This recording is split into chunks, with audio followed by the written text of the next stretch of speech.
नमस्कार, स्वागत, अभिनंदन।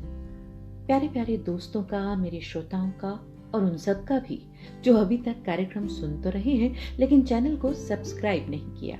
बहुत अच्छी बात है, अच्छी सोच है देख परख कर निर्णय लेना। और ये तो सीधी सी ही बात है ना कि 24 थैंक्स डिवाइन ऑर्डर मात्र मनोरंजन तो है नहीं, दिल की बात है, दिल तक जाने वाली। और दिल वाले तो जुड़ेंगे, दिमाग से फैसला लेने वाले वक्त लगाएंगे, लेकिन यकीनन लौट के आएंगे, ऐसा मेरा विश्वास है।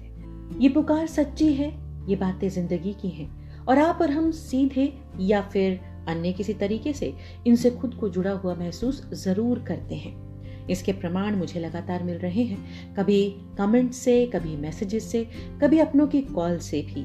आप सभी का तहे दिल से शुक्रिया। वैसे आपका इंतजार भी सर माथे पर, लेकिन जिंदगी है ना, हम कहाँ कुछ एक करते हैं, हम तो जहां जो मिले वो नेक करते हैं, अनेक करते हैं। यही फलसफा है अपना। तो आज बात करनी थी शुभकामनाओं की। कितना बड़ा दायित्व निभाती है ना ये शुभकामनाएं, कितना नजदीक लाती हैं ये शुभकामनाएं, कितने दर्द मिटाती हैं ये शुभकामनाएं और रुके हुओं को रफ्तार दे जाती हैं ये शुभकामनाएं। तो ना तो इनका देना रोकिए अपने पराए छोटे बड़े किसी को भी, और ना ही शुक्राना करना भूलिए जो कहीं कोई आपको शुभकामनाएं दे दो। शुभकामनाओं के शब्द लिखे हों या फिर मुंह से कहे जाएं तो पिछली कई कड़वाहटों को मिटा देते हैं। कहते हैं कहे जाने वाले शब्द हमारे आसपास ही विचरित करते हैं। उनकी सकारात्मकता और नकारात्मकता, यानी उनकी पॉजिटिविटी और नेगेटिविटी दोनों ही हम पे प्रभाव डालती है। तो कोशिश यही हो कि आप कहें भी पॉजिटिव वर्ड्स और सुने भी। कड़वे कटु शब्द आपको भी भीतर उतना ही खोखला करते हैं जितना सुनने वाले को आहत करते हैं, और फिर ऊपर से उसकी नकारात्मकता यानी उसकी नेगेटिविटी जो लौट आती है कितने गुना बढ़कर, वो उससे कैसे जूझेंगे आप। नुकसान आपका ज्यादा है, मानिए इस बात को। इसलिए बेहतर है कि स्वयं को उस वातावरण से ही हटा लें जहां आपको सकारात्मकता यानी पॉजिटिविटी ना मिले। यही आपकी मानसिक शारीरिक स्थिति के लिए अच्छा है। कई बार स्थिति या परिस्थिति नकारात्मक तो होती है यानी नेगेटिव तो होती है, लेकिन ऐसी स्थितियों में भी हमें कुछ पॉजिटिव लोगों की बखूबी पहचान मिलती है। वो लोग स्पष्ट वक्ता होते हैं, अतः उनका कहना कुछ सख्त हो सकता है, कुछ सपाट हो सकता है, कभी कुछ कड़वा भी हो सकता है, लेकिन वो परिस्थिति का प्रभाव भी तो हो सकता है ना। परंतु किसी ना किसी तरीके से उनकी पॉजिटिविटी आपकी अंतरात्मा को संदेशा जरूर दे ही देती है। ऐसे संबंध कहीं भी किसी के भी बीच हो सकते हैं, न जाति, न उम्र, न रिश्ता, न कोई भेदभाव। ऐसे रिश्तों में नजर सिर्फ कमियां नहीं देखती, नजर नजरिया देखती है, और उसका पता भी दोनों ओर देर सवेर लग ही जाता है। जाने अनजाने ऐसे दो लोग आपस में एक दूसरे को कभी शब्दों में तो कभी भावों द्वारा अपनी शुभकामनाएं भेजते ही रहते हैं। और यही एक पवित्र डोर है जो दो व्यक्तियों को आपस में एक खूबसूरत बंधन में बांधे रखती है, बिना किसी गरज। आज के इस वातावरण में इन रिश्तों की खूबसूरती का एहसास केवल उन पवित्र दिलों को होता है जिन्हें ईश्वर में आस्था हो, अपने पर पूर्ण विश्वास, और जो ये मानते हैं कि दुनिया की हर चीज का कोई महत्व है, हर वस्तु, हर बात मायने रखती है।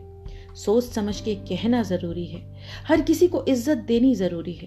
तभी उम्मीद की जा सकती है कि सामने वाला भी आपका यथा योग्य सम्मान पूरे दिल से करेगा।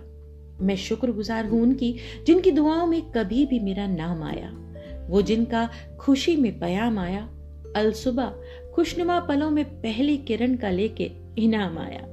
मैं शुक्रगुजार हूं उनका जो कहते रहे कि उन्हें कद्र है मेरी, जो कहते रहे कि मुझसे कोई और कहां काम आया, और बड़ी बात है कि कहते ही नहीं रहे, यकीनन उन्हें मुझ पर इस बात का गुमान आया। मैं शुक्रगुजार हूं उनकी जिनकी दुआओं में कभी भी मेरा नाम आया। पहला तोहफा ही जिन्होंने दिया, बुद्धा यानी शांति का प्रतीक। बस समझ में तभी से ये तमाम आया कि शांति ही तो चाहिए रिश्तों में, अपनों में, जिंदगी में, ताकि तय हो सफर जिंदगी का बहुत सुकून से। मैं धन्यवादी हूँ जिनके बर्ताव, जिनके दिए लेसन से मैं जिंदगी के अहम फैसले ले पाई हूँ, और आखिर ये समझ पाई हूँ कि आग में तप के ही सोना और निखरता है। वही किया आपने मेरे जीवन में, मेरे हौसले को बल दिया, विषम परिस्थितियों में फैसले लेने का एक हक दिया। विश्वास रखा कि जो कहना लिखना सोचना है उसमें तथ्य है और वो यकीनन कहने सुनने लायक है। आशा करती हूँ वो समझ जाएंगे जिनकी मैं बात करती हूँ, और रिश्ते के माध्यम से ही मैं उनकी इज्जत अब पहले से भी अधिक करती हूँ। यही कहना है आपसे कि जिस तरह मैं शुक्राना कह पाई हूँ, आप भी देर ना करें, क्योंकि कभी कभी पल पलों में ही रुखसत हो जाता है और बोल अटके रह जाते हैं। जिंदगी में शुक्राना भी एक अहम बात है, व्यवहार है, और देखा जाए तो यही तो सच्चा प्यार है। अच्छे बुरे की परिभाषा को छोड़िए जनाब, ये सब बहुत उथली बातें हैं। जब रिश्तों में सामंजस्य गहरा हो ना, तो और कोई बात कभी मायने ही नहीं रखती। तो मानिए और कह डालिए अगर जरूरत है किसी भी रिश्ते में, आई एम सॉरी। अगर जरूरत है किसी भी रिश्ते में, प्लीज फॉरगिव मी। अगर जरूरत है किसी भी रिश्ते में, थैंक यू। और अगर जरूरत है किसी भी रिश्ते में, आई लव यू। ये मूल मंत्र जिंदगी को पूरी तरह बदल देंगे। आजमा के तो देखिए। आज बस यहीं विराम। इसी बात के साथ मेरा यानी पुनीता का प्रणाम। फिर मिलती हूं आपसे बहुत जल्द।